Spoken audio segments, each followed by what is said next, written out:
Shalom Ouvracha, vous êtes tous au courant de l'acte immonde et lâche qui a eu lieu en Australie.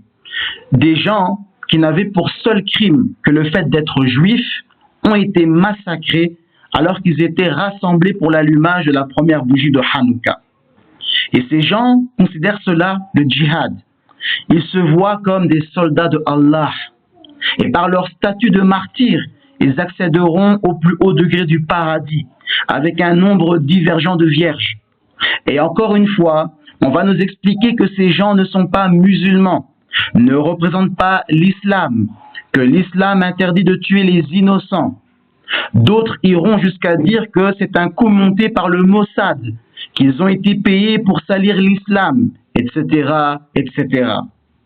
On a le droit à la même chanson après chaque attentat.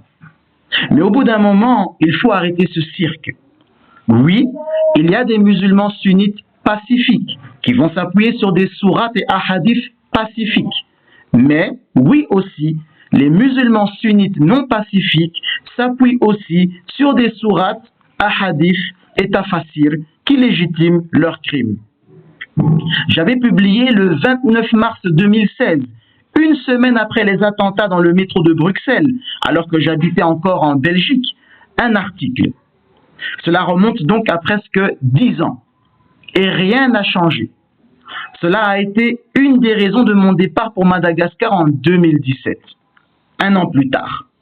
Car avant ça, j'avais moi-même déjà subi des lancers de pierres par des musulmans, des menaces de m'égorger, etc., etc. J'en avais déjà parlé sur mon ancienne chaîne.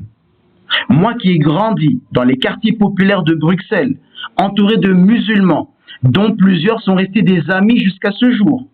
On a gardé contact et chaque fois que je retourne en Belgique, on se donne rendez-vous.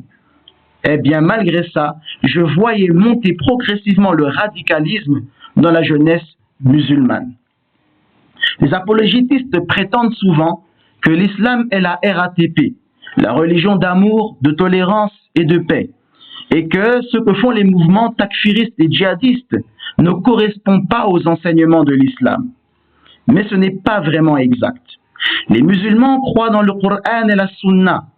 Or, ces deux sources sont des auberges espagnoles dans lesquelles on peut retrouver de tout.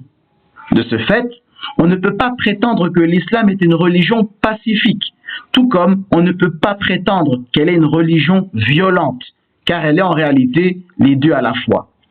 Ceux qui font la promotion de l'islam pacifique ne se focalisent que sur une partie seulement des enseignements de l'islam, tout comme ceux qui font la promotion de l'islam violent.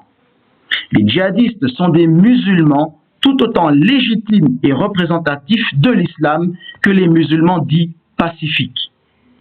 Qui sommes-nous après tout, en tant que non-musulmans, pour décider de qui est un bon ou mauvais musulman, ou de qui est un musulman légitime ou illégitime? Les gens qui prétendent que les djihadistes ne représentent pas l'islam n'ont eux-mêmes jamais réellement lu toutes les sources de l'islam et preuves que les djihadistes eux-mêmes apportent pour légitimer leurs actes. Et la vérité est que ce qu'ils font est une imitation précise et exacte de ce que les sources sunnites enseignent sur Muhammad, le meilleur des hommes, comme ils disent. Vous devez bien comprendre que les djihadistes ne feront jamais quelque chose qui ne peut pas être démontré dans une source sunnite comme ayant été réalisé ou approuvé par Muhammad. Et pour un musulman, il n'y a rien de plus honorable que d'imiter ce que faisait Muhammad. De par mes nombreux contacts et débats avec les musulmans, j'ai également beaucoup débattu avec des imams, et de par le fait que je possède également le Coran et la collection des hadiths considérés authentiques par les musulmans sunnites, j'ai pu me rendre compte que, même lorsqu'ils le nient en public, les musulmans pacifiques reconnaissent en privé que les djihadistes ont effectivement des bases solides de leur propre religion sur lesquelles s'appuyer. Les gens devraient donc arrêter la politique de l'autruche et de défendre aveuglément une religion qu'eux-mêmes ne connaissent pas véritablement. Nous allons voir comment les djihadistes sont de parfaits imitateurs de Muhammad. Tout ce qui suit est tiré des récits des musulmans. Je ne crois en aucune façon en leurs fables, puisque c'est ainsi que notre maître le Rambam Zeher Tzadik Livracha décrivait leurs croyances, mais puisque ce sont leurs sources, nous allons les utiliser. Et tout ce que je vais dire ici, j'en avais parlé dans mon article datant donc de fin mars 2016, il y a près de 10 ans. J'ajoute, avant de commencer, que contrairement à ce que disent certaines personnes qui ont peur d'aborder ce genre de sujet, qu'il est important d'en parler et d'exposer ces choses, car les Juifs font partie des cibles privilégiées de ces takfiristes et djihadistes, et ce n'est pas que lié au problème israélo-palestinien, car, d'après leur théologie, les Juifs sont les pires créatures de Allah. Nous pouvons commencer. Lorsqu'il commença à prêcher sa nouvelle religion, Mohammed n'était pas du tout violent. Il fut persécuté pour le fait de prêcher ses idéaux religieux et dénigrer les religions idolâtres et païennes des Mécois. Certains des disciples de Mohammed furent même torturés. Les choses allaient si mal pour lui et ses disciples qu'il envoya bon nombre d'entre eux aller se réfugier en Abyssinie, c'est-à-dire l'ancien empire d'Éthiopie.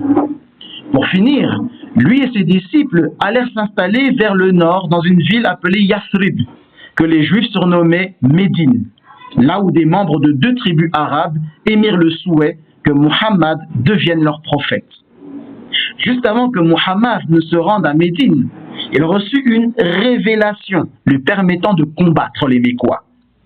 Ça, c'est quelque chose qui a un fil conducteur dans l'islam sunnite. Chaque fois que c'est à l'avantage de Muhammad, Allah envoie soi-disant une révélation lui permettant la chose. Il veut cette femme-là, un verset descend pour la lui permettre.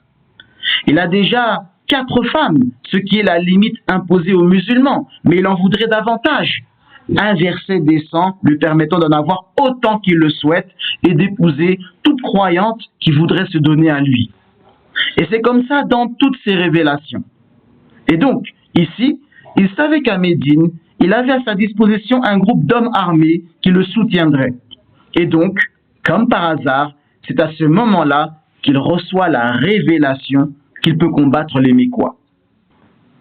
Voici ce que dit Ibn Ishaq, l'auteur de la première biographie complète de la vie de Muhammad, dans sa Sirat Rasulallah, que vous pouvez facilement trouver et télécharger en ligne. L'apôtre n'avait pas encore reçu la permission de combattre ni de verser le sang avant la seconde Aqaba. On lui avait juste ordonné d'appeler les hommes vers Allah, supporter les insultes et pardonner aux ignorants. Les Qurayshites avaient persécuté ses disciples, égarant certains de leur religion et envoyant d'autres en exil de leur pays. Ils devaient choisir entre abandonner leur religion, être maltraités chez eux ou fuir le pays, certains vers l'Abyssinie et d'autres vers Médine.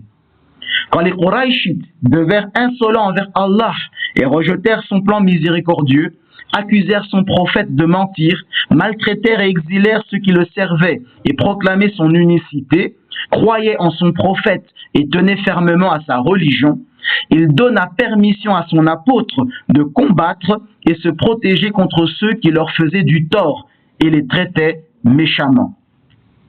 À ce moment-ci, 2 passages coraniques sont cités.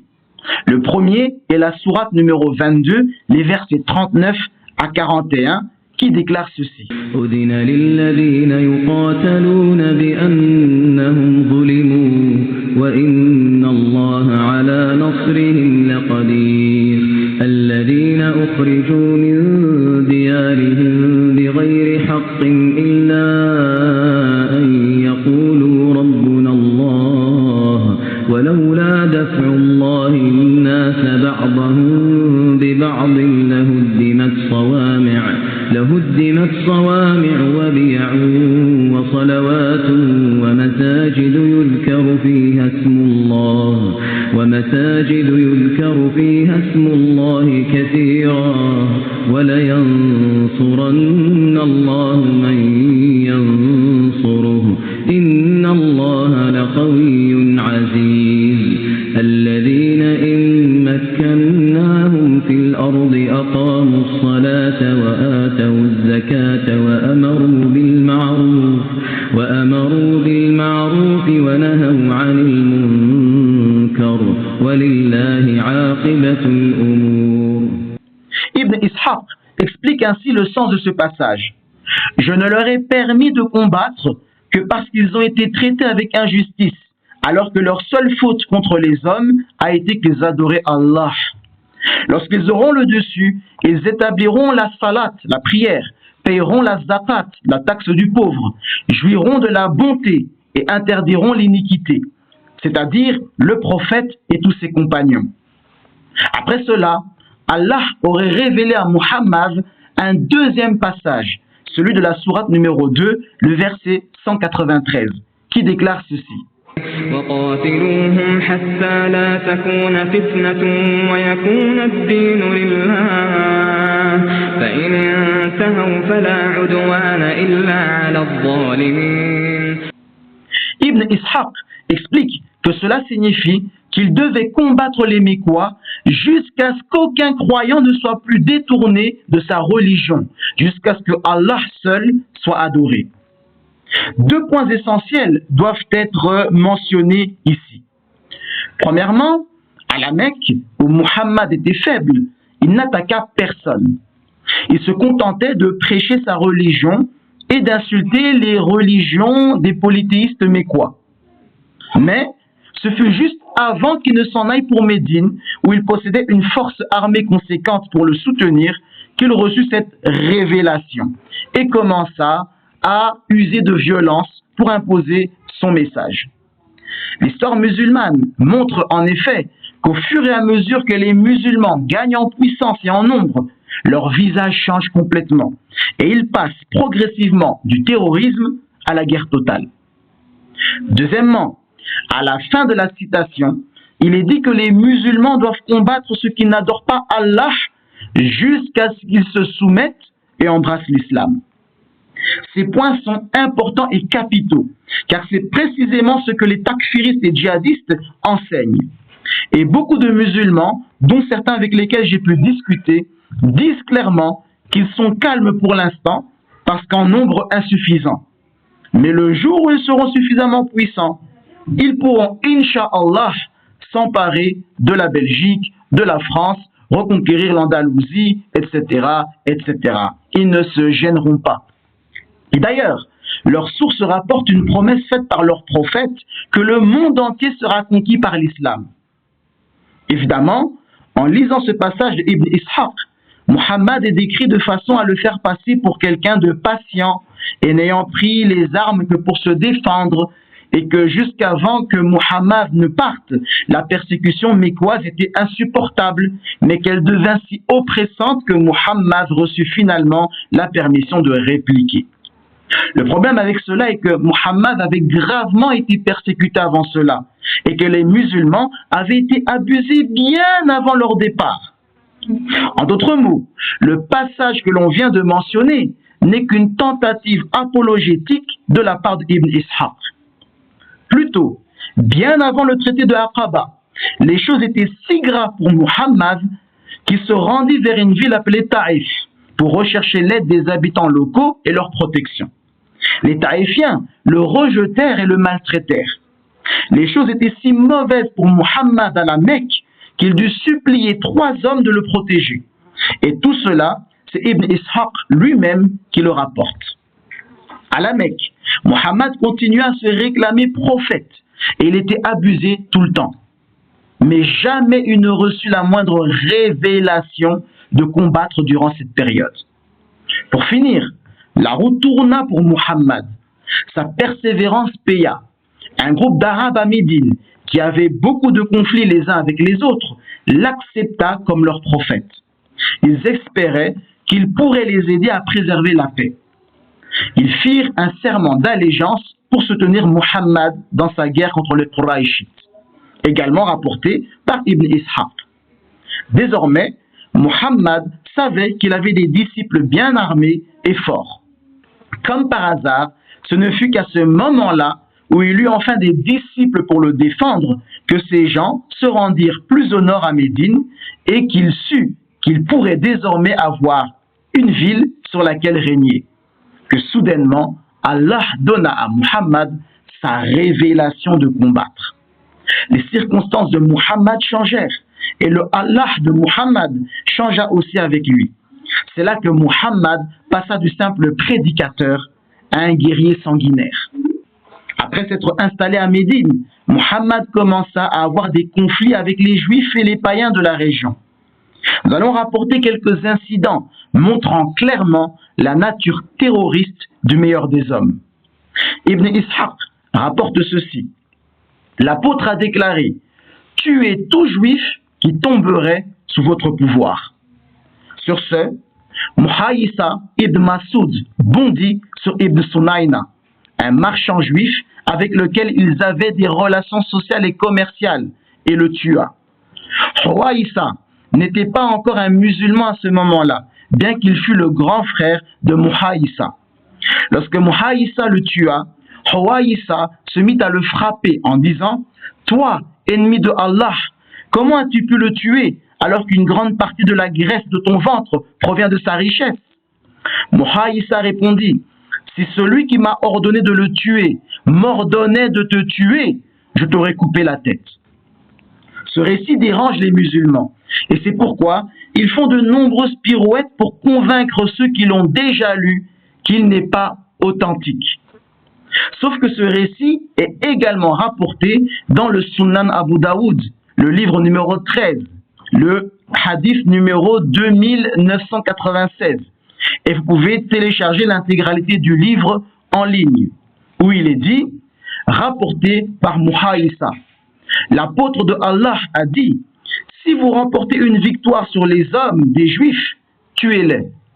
C'est ainsi que Muhaïsa sauta sur Shubayba, un homme faisant partie des marchands juifs. Il avait une relation très proche avec eux. Il le tua ensuite. À ce moment-là, Huwaïsa, frère de Muhaïsa, n'avait pas embrassé l'islam. Il était plus âgé que Muhaïsa. Lorsqu'il le tua, Huwaïsa le frappa et dit « Ô ennemi de Allah, je jure par Allah, tu as une grande quantité de graisse dans ton ventre provenant de ses biens. » Cet assassinat fut commis sous ordre de Muhammad. Notez d'ailleurs que cet assassin musulman aurait été prêt à tuer un membre de sa propre famille rien que parce que ce dernier n'avait pas approuvé son acte. Et notez également que ce juif tué n'était même pas un ennemi des musulmans et jouissait d'une relation très proche et pacifique avec le musulman qui l'a tué. Cela me rappelle de nombreuses histoires de juifs assassinés en France par des musulmans avec lesquels ils étaient pourtant proches. Certains de ces musulmans leur faisaient même des courses, les aidaient dans la maison, ils s'invitaient mutuellement. Cela ne les a pas empêchés de tuer les juifs avec lesquels ils n'étaient même pas en conflit. Car vous devez comprendre que rien que le fait de ne pas embrasser l'islam peut vous valoir le titre d'ennemi des musulmans, même si vous ne leur avez fait aucun mal. Ne pas accepter leur religion, c'est rejeter leur prophète. Et rejeter leur prophète, c'est être un ennemi de l'islam. Nous voyons que cet assassinat s'est fait sur ordre de Muhammad lui-même. Il ne valait pas mieux que le chef d'une organisation criminelle ou mafieuse ordonnant à ses hommes de tuer n'importe quel juif. Ce genre d'appel au meurtre des juifs est quotidien et monnaie courante chez les takfiristes et djihadistes. Et comme c'est le cas encore aujourd'hui, où les musulmans justifient tous leurs crimes au nom de Allah, cette tradition attribue les pires crimes commis par Muhammad contre les juifs à un ordre divin, comme ce fut le cas avec le siège de Qaynuqa, l'assassinat de Qab ibn al-Ashraf, ou encore l'attaque contre Quraïza, etc., etc. Et à chaque fois, pour se justifier, il raconte que ces juifs avaient soi-disant des pactes contractés avec Muhammad, qu'ils ont trahis et qu'ils cherchèrent chaque fois à tuer Muhammad, etc., etc. Ce qui fait que Muhammad n'aurait fait que riposter. Vous pouvez lire tout le récit. Ce sont toujours les mêmes explications, les mêmes ficelles. Et dans les sources islamiques, les juifs sont toujours des gens pernicieux, qui ne tiennent jamais parole, etc., etc. Pourchasser du juif pour n'importe quelle raison est un sport de premier choix chez les musulmans depuis les origines de cette religion. Ibn Ishaq et Al-Waqidi rapportent qu'au lendemain de l'assassinat de Qab ibn al-Ashraf, Muhammad déclara « Tuez tout juif sur lequel vous pourrez mettre la main ». Cet incident est également rapporté par Al-Tabari dans le volume 7 de ses chroniques. Cela montre que Muhammad n'avait aucun problème à éliminer des gens qui non seulement ne leur avaient rien fait, mais qui en plus entretenaient d'excellentes relations avec les musulmans. Tout cela parce qu'ils étaient juifs. Il n'existait aucune raison d'assassiner ces juifs, si ce n'est qu'ils n'étaient pas les suiveurs de Muhammad. Ibn Ishaq rapporte un autre récit des crimes de Muhammad, l'assassinat d'Abu Afaq, un membre des Banu Amir ibn Auf du clan des Banu Obaïda. Il avait montré de la désapprobation quand Muhammad tua Al-Harith ibn Suwaid ibn Samit en composant un poème satirique contre Muhammad. Ibn Ishaq nous dit « L'apôtre de Allah a dit « Qui s'occupera de ce vaurien pour moi ?» Salim ibn Omar, frère des Banu Amir ibn Auf, un des pleureurs, partit et le tua. Umamma ibn Muzayriya a dit à ce sujet « Vous avez opposé un mensonge à la religion de Allah et à l'homme valable, car celui qui était votre père, le mal est le fils qu'il a produit. Un Hanif m'a donné un coup dans la nuit en disant « Prends ça, Abu Afaq, en dépit de ton âge. Mais je ne sais pas si c'est un homme ou un djinn qui t'a assassiné au plus noir de la nuit. Je n'en dirai rien. » Il s'agit donc ici d'un poème en faveur de Muhammad, servant à contrebalancer le poème satirique de ce juif assassiné. Ce récit est également rapporté par Ibn Sa'ad de la manière suivante. Alors eut lieu l'expédition de Salim ibn Omar al-Amri contre un juif du nom de Abu Afaq au mois de Shawwal, du 12e mois de l'Hégire. Abu Afaq était âgé de 120 ans et faisait partie des Banu Amir ibn Auf. Il excitait les gens contre l'apôtre de Allah en composant notamment des vers satiriques. Salim dit « Je fais le vœu de tuer Abu Afaq ou de mourir devant lui. » Il attendit l'opportunité de le faire, une nuit très chaude où Abu Afaq dormirait à l'air libre. Lorsque le moment venu se présenta, Salim le sut et le tua à l'aide de son sabre en transperçant son foie, jusqu'à atteindre son lit. L'ennemi de Allah hurla et les gens qui étaient à sa suite se dépêchèrent à son secours, l'emportèrent puis l'inhumèrent. Là encore, vous pouvez trouver en ligne différents sites internet dans lesquels les musulmans tentent de s'en sortir lorsqu'on leur oppose ce récit. Ce sont toujours les mêmes arguments. Premièrement, il n'y aurait pas de ligne de transmission valable de ce récit. Et deuxièmement, ce récit ne serait rapporté dans aucune source authentique de l'islam. Il serait inventé de toutes pièces. Si vous n'avez pas le temps de rechercher sur Internet, allez directement sur la chaîne YouTube du plus grand enfumeur sur ces sujets, à savoir JM. Vous savez de qui je parle. Je lui fais un peu de publicité, mais c'est pas grave, ça en vaut la peine, tellement c'est éclaté au sol et de mauvaise foi. Donc, nous avons là un autre exemple d'un juif qui fut assassiné sous ordre de Muhammad. Et ce juif avait 120 ans. Il ne représentait aucunement une menace physique pour Muhammad et n'appela personne à commettre des actes violents contre lui et les musulmans. Il n'y eut aucune discussion avec les dirigeants juifs et aucun dialogue avec Abu Afaq. C'était donc un crime gratuit supplémentaire de Muhammad contre l'un de ceux qui osaient le critiquer. D'ailleurs, voyez comment jusqu'à aujourd'hui les musulmans radicaux réagissent dès qu'on touche à leur prophète. Ils brûlent, tuent, insultent, menacent de mort, etc., etc. Ils ne savent répondre et se faire respecter que par la violence. Le seul crime de Abu Afaq fut d'exhorter les habitants de Médine à laisser tomber ce faux prophète qu'était Muhammad. Il trouvait que les enseignements de Muhammad étaient insensés et dangereux. Il réprimandait les Arabes qui plaçaient leur foi en Muhammad. Ce dernier en entendit parler et considéra ce vieillard de 120 ans comme une menace existentielle à sa crédibilité et non à sa vie. Nulle part, il est dit que Abu Afaq exhorta les Arabes à attaquer ou à faire du mal à Muhammad. En revanche, pour avoir averti les Arabes en exprimant ce qu'ils pensaient de Muhammad, ce vieillard fut assassiné par Muhammad.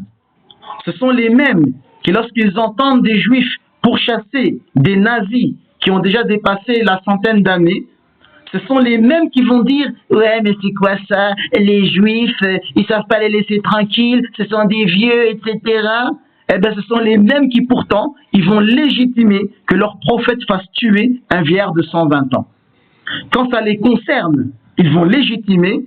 Lorsque ce sont les autres, ils vont dire hey, « mais regardez, c'est quoi ça dans leur religion, etc. Ils font des vengeances, etc., etc. » Toujours les mêmes chouineries. La dernière phrase du poème est révélatrice. Mais je ne sais pas si c'est un homme ou un djinn qui t'a assassiné au plus noir de la nuit. Je n'en dirai rien. Les musulmans savaient exactement ce qu'ils faisaient.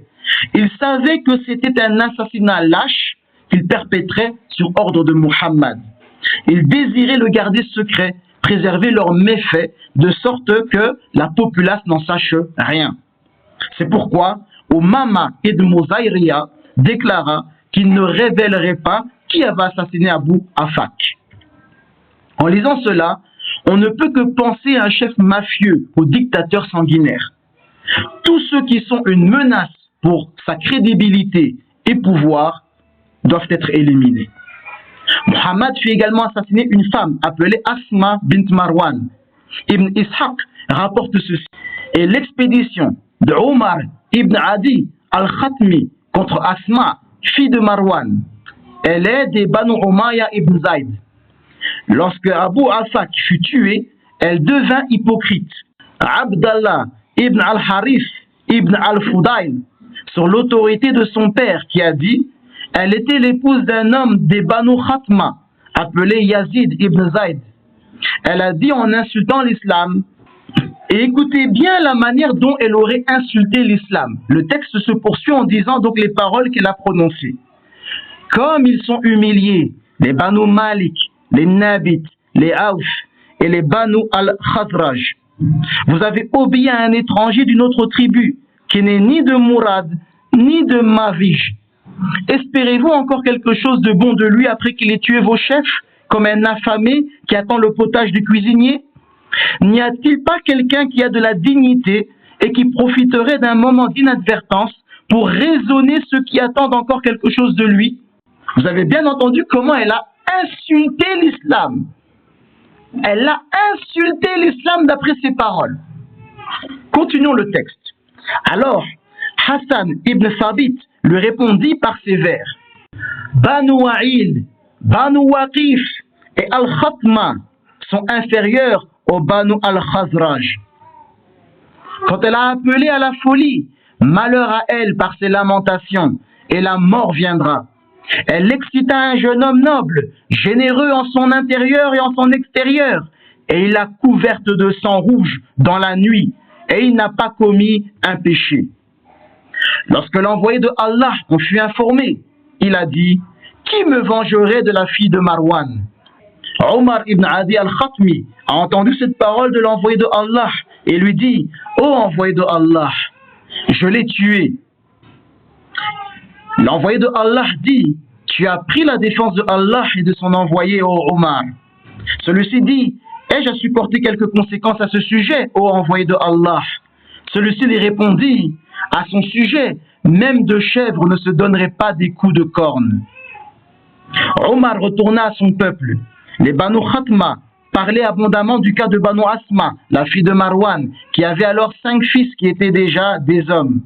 Lorsque Omar ibn Adi vint à eux d'auprès l'envoyé de Allah, il dit, ô Banu Khatma, j'ai tué la fille de Marwan, faites-moi la guerre, vous tous, et n'attendez pas. Ce fut le premier jour où l'islam devint puissant dans la maison des Banu Khatma. Auparavant, celui qui embrassait l'islam s'en cachait.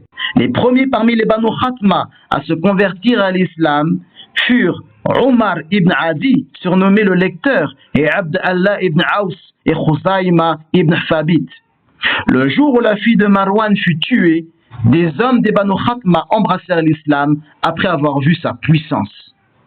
Ibn Sa'ad le rapporte de la façon suivante.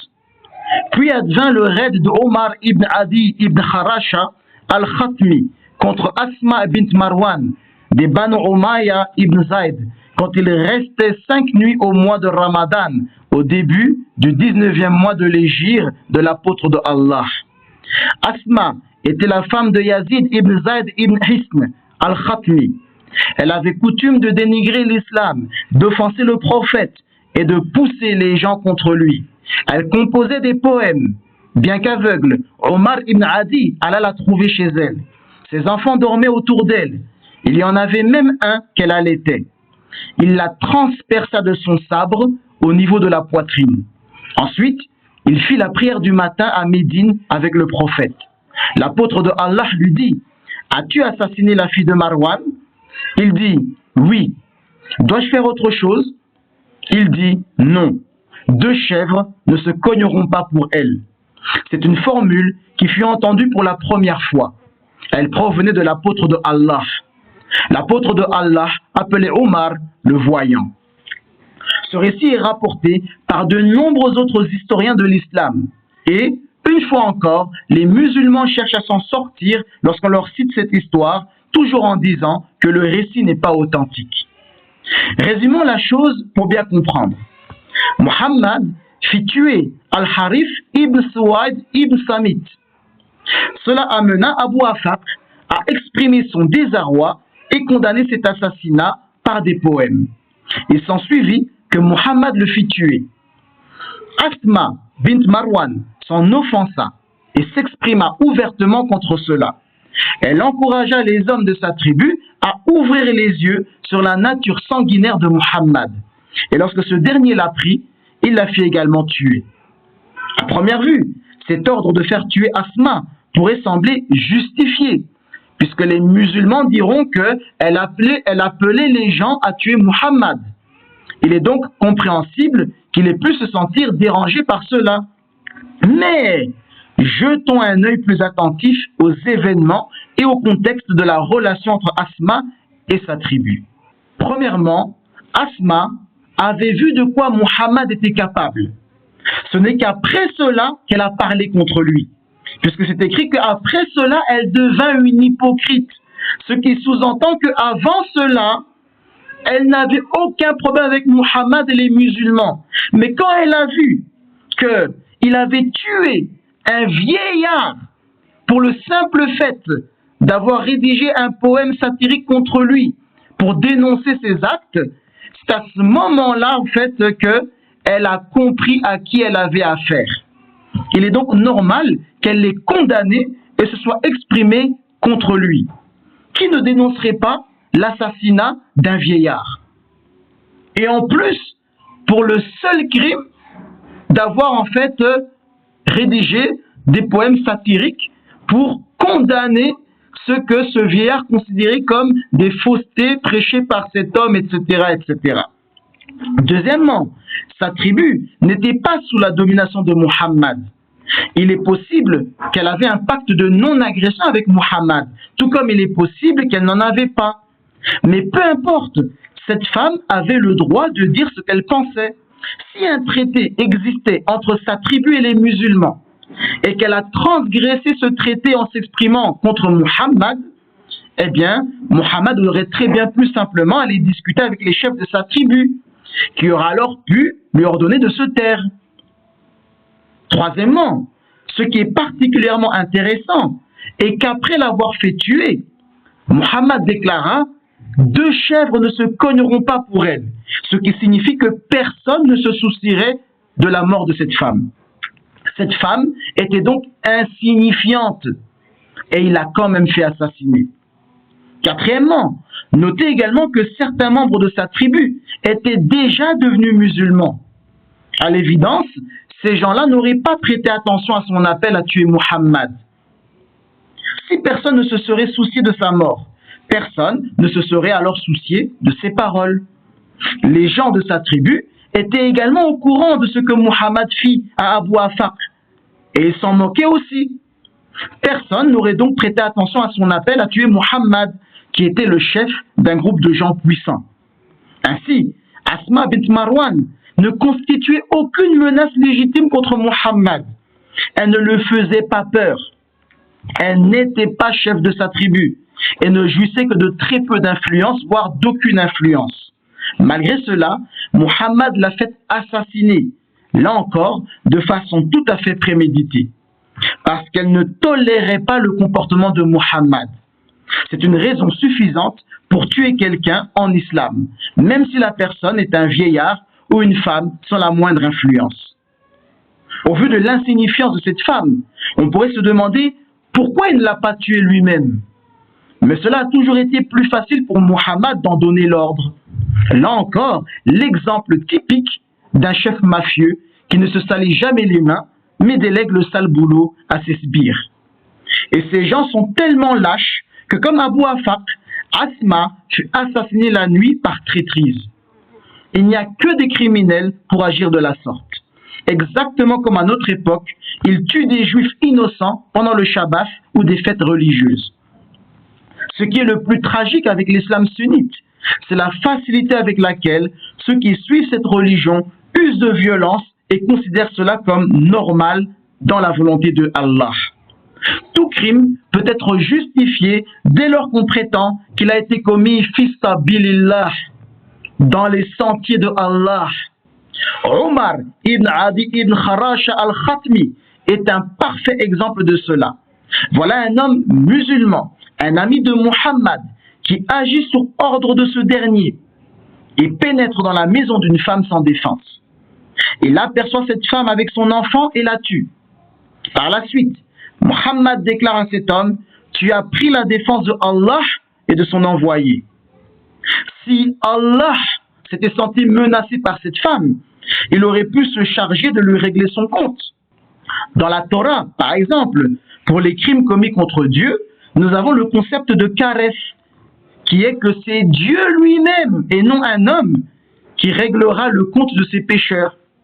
Le karef signifie que Dieu les fera mourir avant leur temps, par exemple d'une maladie ou dans un accident, et dans leur mort, ils perdront également leur part dans le monde futur. Dieu n'a pas besoin que des hommes tuent d'autres hommes qui auraient commis des crimes contre lui. En islam sunnite, oui, Dieu a besoin que des voyous se faufilent la nuit et assassinent une femme. Mais quelle religion est l'islam sunnite? Peu après que Omar ibn Adi ibn Kharasha al-Khatmi eut assassiné Asma bint Marwan, le texte que nous avons lu tantôt nous a dit qu'il se rendit chez la famille de cette dernière et se moqua d'eux. Il leur riait au visage en leur disant avoir tué leur mère et qu'il n'avait aucun pouvoir de faire quoi que ce soit contre lui. Voilà la phrase en question. Elle avait alors 5 fils qui étaient déjà des hommes. Lorsque Omar ibn Adi vint à eux d'auprès l'envoyé de Allah, il dit: ô Banu Khatma, j'ai tué la fille de Marwan. Faites-moi la guerre, vous tous, et n'attendez pas. La famille de cette pauvre femme ne fit évidemment rien en raison de la puissance de l'islam. Voici la phrase en question. Ce fut le premier jour où l'islam devint puissant dans la maison des Banu Khatma. Auparavant, celui qui embrassait l'islam s'en cachait. Les premiers à se convertir à l'islam furent Omar ibn Adi, surnommé le lecteur, et Abd Allah ibn Aus et Khuzaima ibn Thabit. Le jour où la fille de Marwan fut tuée, des hommes des Banu Khatma embrassèrent l'islam après avoir vu sa puissance. La puissance de l'islam consiste donc à aller tuer des femmes, des vieillards, puis contraindre les gens à se convertir en raison de ces actes barbares. Tout comme, forcément, bon nombre de petits blancs des quartiers qui ont vu le comportement de voyous de beaucoup de musulmans vont se convertir pour ne plus être les victimes de ces musulmans. Et certains même, en devenant musulmans, embrassent la voyourdise. La puissance est-elle une preuve de raison? Celui qui possède la plus longue épée est la preuve qu'il vient de Allah. Les seules personnes qui respectent ce genre de puissance et d'actes sont les criminels. Et plus de 14 siècles plus tard, les musulmans sunnites n'ont toujours pas changé de tactique. Beaucoup de gens se sont convertis à cette religion en raison de l'oppression qu'ils subissaient. Et j'en connais plein, dont certains ayant vécu dans d'anciens quartiers populaires où j'ai résidé. Bien sûr qu'il y a du bien et du mal dans toutes les religions, mais ce cas-ci est différent, car il s'agit là d'actes ayant été commis par celui qui a fondé l'islam. Cette religion est basée sur les paroles et actes de Muhammad, considéré par les musulmans comme l'homme le plus parfait de la planète. Dans les hadiths de Abu Daoud, le livre numéro 38, le hadith numéro 4348, nous pouvons lire ceci. Rapporté par Abdullah ibn Abbas. Un aveugle avait une esclave qui avait l'habitude d'injurier le prophète et le dénigrer. Il lui demanda de cesser, mais elle ne cessa pas.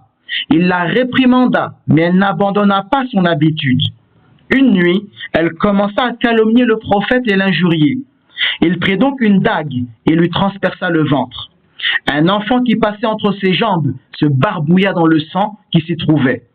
Lorsque vint le matin, le prophète fut informé de cela. Il rassembla les gens et dit « J'adjure par Allah l'homme qui a fait cela de se lever. » L'aveugle se leva, passa à travers la foule et il se présenta en tremblant. Il s'assit devant le prophète et dit « Ô envoyé de Allah, je suis son maître. Elle avait l'habitude de t'injurier et de te déprécier. Je lui ai demandé de cesser, mais elle n'a pas cessé. Je l'ai réprimandée, mais elle n'a pas abandonné son habitude. J'ai 2 filles semblables à des perles qui sont nées d'elle, et elle était ma compagne. La nuit dernière, elle se mit à t'injurier et à te déprécier. J'ai donc pris une dague, j'ai placé contre son ventre et l'ai enfoncée et tuée. » Sur ce, le prophète dit « Oh, soyez témoins, rien ne doit être payé pour son sang. » Ce récit est reconnu authentique, sahih, par les musulmans. Nous voyons donc ici que Muhammad permit aux gens de tuer d'autres personnes sans aucun procès pour le seul fait de l'avoir insulté. Ici, il s'agit d'une esclave qui était utilisée comme concubine par son maître musulman. Elle a payé de sa vie pour les critiques qu'elle émettait contre Muhammad. Cette femme était la mère de 2 des enfants de son assassin, acte qui obtint la satisfaction de Muhammad. Sachant en outre que, étant donné qu'il n'y a eu aucun procès, aucun témoin, la mort de cette femme n'a été justifiée que par les dires de son maître.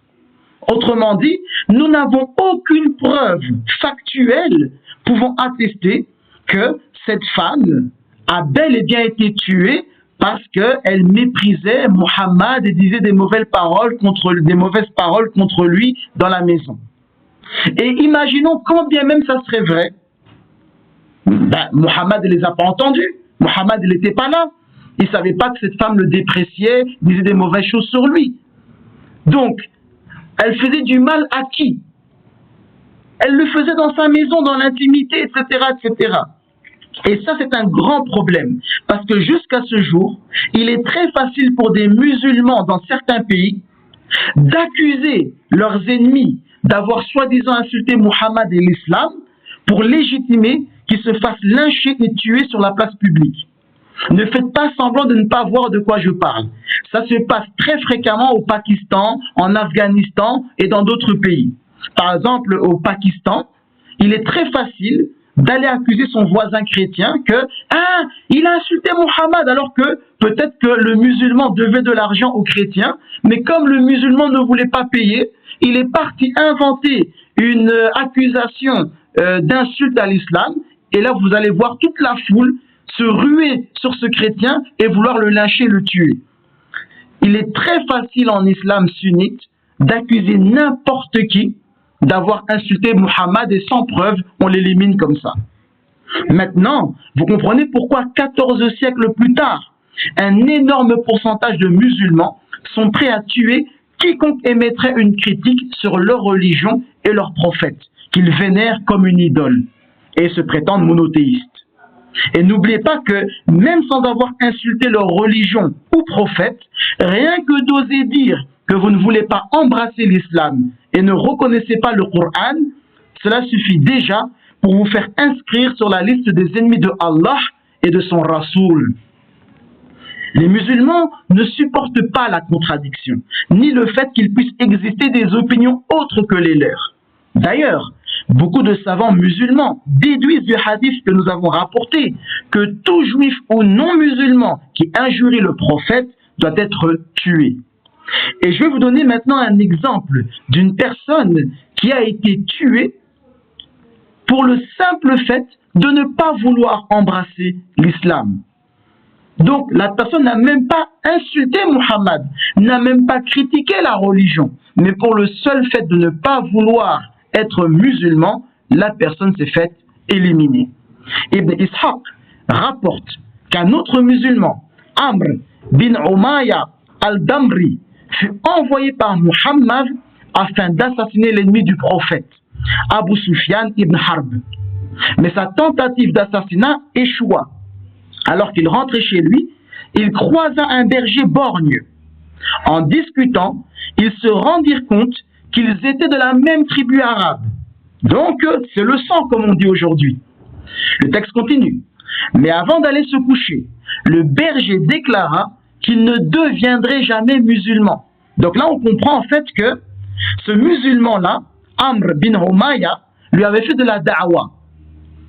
Mais ce berger, il a écouté, mais il a dit, ok, mais tu m'as pas convaincu, je veux pas être musulman. Donc il a insulté personne. Il a rien dit contre Muhammad, il a rien dit contre le Coran, il a rien dit contre les musulmans. Il a juste dit, ok, j'ai entendu ta da'wa, mais je veux pas devenir musulman. Amr bin Umayya attendit que le berger s'endorme pour le tuer. Ibn Ishaq poursuit le récit et nous dit: aussitôt que le borgne s'endormit, je me leva et le tua de la manière la plus horrible qui soit. Je mis l'extrémité de mon arc sur l'œil qui fonctionnait encore et l'enfonça si fort qu'il ressortit à l'arrière de sa nuque. Amr bin Umayya retourna auprès de Muhammad et lui rapporta ce qui s'était passé. Muhammad, entendant son récit, se mit à le bénir. Ce fou bénit donc l'un de ces hommes qui tua un berger borgne tandis qu'il dormait pour le simple fait d'avoir affirmé ne pas vouloir embrasser l'islam. Un autre exemple de quelqu'un qui ne voulait pas devenir musulman et fut assassiné au nom de l'islam, cette religion si pacifique. Un autre récit concerne des musulmans qui furent envoyés par Muhammad pour mener une campagne militaire contre la tribu des Banu Fazara. Lors de la première campagne, les musulmans avaient été vaincus par les Banu Fazara. Le chef musulman blessé avait juré de se venger.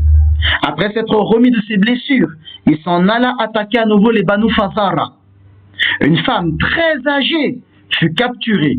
Et voici donc le récit de Ibn Ishaq. Et Kirfa Fatima fut faite prisonnière.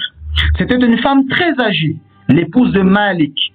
Sa fille et Abdullah Masada furent également emmenés. Zayd donna ordre à Qais de tuer Kirfa et il la tua de façon cruelle. Al-Tabari explique qu'il plaça une corde à ses deux jambes et à deux chameaux et il fit courir les bêtes jusqu'à ce que celles-ci se séparent en deux.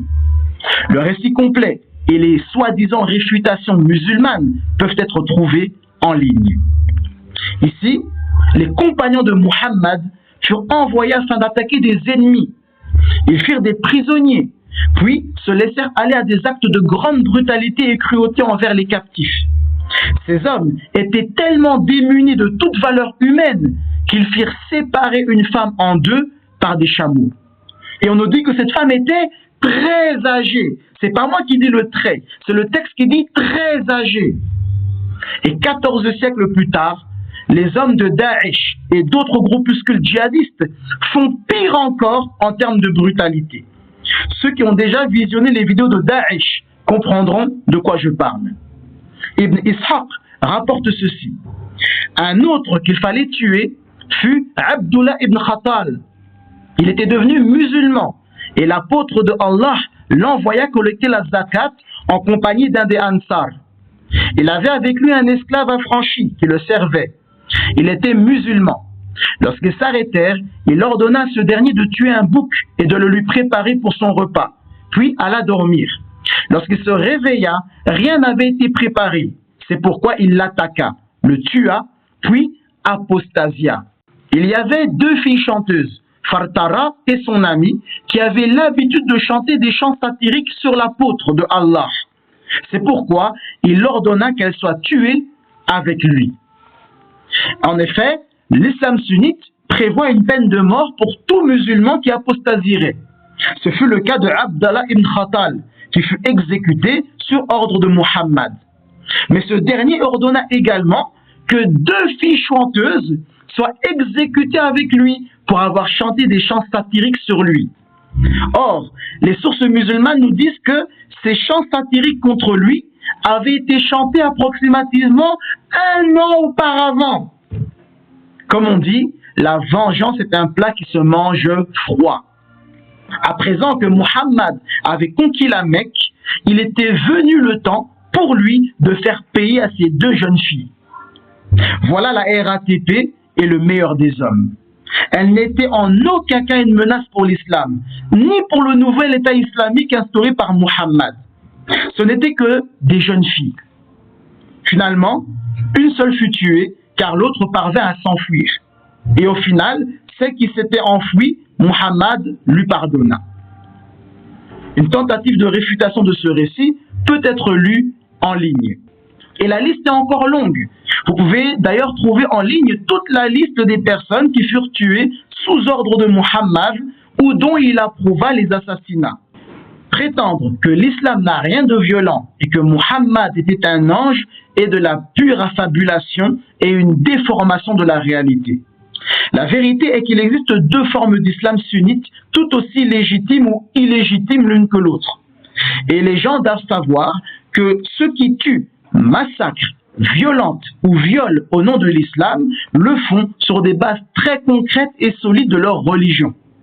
Daesh n'a rien inventé et ne font qu'appliquer les préceptes de leur religion et imiter le modèle de leur prophète. Quant aux musulmans sunnites pacifiques, ils sont tout aussi faux et égarés que les musulmans violents, car ils ne considèrent qu'une seule facette de leur religion, celle qui leur plaît, et cachent ou ignorent son autre facette qui est pour le moins obscure. Et ils font de la gymnastique mentale pour nous convaincre que la version barbare de l'islam sunnite n'existe pas ou n'est pas approuvée par leurs sources. Ne vous faites pas leurrer. Cette religion contient une horde de loups aux aguets qui n'attendent que le bon moment pour bondir et nous dévorer. Certains sont calmes, car peu nombreux et pas assez forts militairement. Mais le jour où la roue tournera, ils montreront leur visage et n'épargneront personne. Juifs, chrétiens ou encore musulmans qui ne pensent pas comme eux. Et ils se sentent justifiés car ils ne font qu'imiter leur prophète d'après leurs propres sources, qui étaient tout sauf un enfant de cœur. L'islam sunnite est un problème en lui-même, en raison de cette double nature, qui cause un équilibre précaire et rend facilement possible le basculement dans la radicalité. Ces 2 formes d'islam sunnite, qui existent depuis l'origine, se sont toujours opposées. Lisez l'histoire de l'islam à travers les sources musulmanes, et vous verrez que c'est une succession de luttes internes pour imposer une version sur l'autre. C'est ainsi que le Rambam et d'autres vécurent à certains moments sous des régimes musulmans aux apparences bienveillantes, néanmoins toujours avec une petite tension, et à d'autres occasions ils vécurent sous des régimes musulmans qui maltraitaient ouvertement les non-musulmans. Et chacun de ces 2 régimes musulmans s'appuyait sur des sources musulmanes authentiques.